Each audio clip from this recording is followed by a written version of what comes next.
একটু খেয়াল করে শুনেন। ওয়ালাইকুম আসসালাম। তুমি কে? শুনলাম আপনার বাসায় নাকি কাজের বউ লাগবো।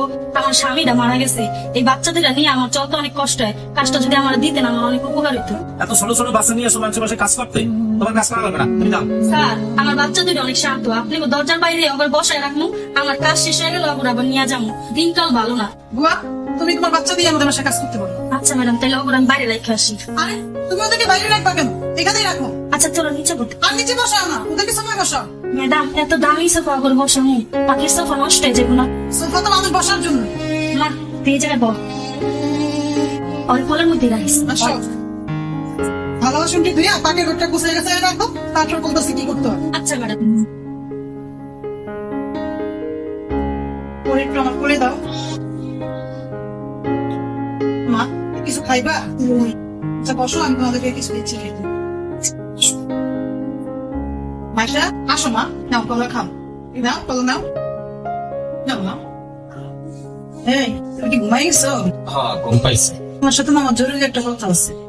আমাকে বুয়া সে তো গরিব মানুষ, তোমার দুইটা মাইয়া, ওনার থেকে একটা মেয়ে আমরা দত্তক নেই। তুমি এটা কি বলতেছো? আর উনি তোমার দিবে নাকি? দেখো আমাকে তো টাকা পয়সার অভাব নেই, তুমি আগে একটা বাচ্চার জন্য 5 লাখ টাকা দিয়ে দিও। আচ্ছা ঠিক আছে, আমি কালকে ওদের সাথে কথা বলবো, তুমি এখন শুয়ে পড়ো। আচ্ছা। ম্যাডাম আসসালামু আলাইকুম। ওয়ালাইকুম আসসালাম। বুয়া তোমার আর কাজ করা লাগবে না। কি কোন ম্যাডাম, আমি কি কোনো অপরাধ করছি? আপনি যদি এই কাজটা থেকে আমার না করে দেন তাহলে আমি তো না খাই মরে যাবো। তুমি বসো, তোমার সাথে আমার কথা আছে। আচ্ছা স্যার। আর তুমি নিচে বসতেছো কেন? উপরেই বসো। বুয়া তোমার তো দুইটা মাইয়া, এটা আমারে দাও না। ম্যাডাম কি বলে, ও আমার দুধের শিশু, ওরে আমি কেমনি দিইনি? আল্লাহ তো আমার পোলা পাইন দেয় নাই, আমি আদৌ চক্র দিয়ে পারবো। না ম্যাডাম, ওদের দিলে আমি বাঁচবো কি নিয়া? তুমি গরিব মানুষ, তোমার কাছে আমি এমনি চাইতেছি না, তুমি একটু আমাকে আমাকে দাও, তোমার আমি 5 লাখ টাকা দেবো।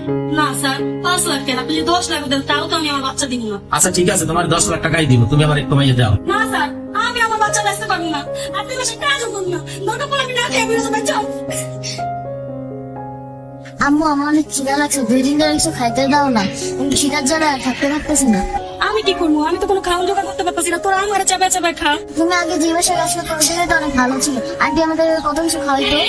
আচ্ছা চল তোর ওই ভাষায় দিচ্ছি। ম্যাডাম, ম্যাডাম, কি বুয়া তুমি কাঁদতেছো না? কি হয়েছে তোমার? ম্যাডাম আপনি না একটা বাচ্চা কিনতে চাইছিলেন, আপনারা টাকা দিয়ে বাচ্চা কিনা লাগবে না, আপনি যদি চান আমার এই 2 বাচ্চারা রেখে দেন, আমি ওগুলো খাওয়াইতে পারতাছি না। বুয়া আমি জানি মা যতই গরিব হোক তার সন্তানকে কখনো সে হাতছাড়া করতে চায় না। তোমার সন্তান তোমারই থাকবে, আমাকে দিতে হবে না। তুমি শুধু সারা জীবন ওদেরকে নিয়ে আমার বাসায় কাজ করবে, ওদের খাওয়া পড়ার দায়িত্ব আমার, ওদেরকে নিয়ে আমি থাকতে চাই। তুমি আমার বোন হয়ে সারা জীবন আমার পাশে থাকবে। এই নেন ম্যাডাম। ম্যাডাম আপনি অনেক বড় মনের মানুষ।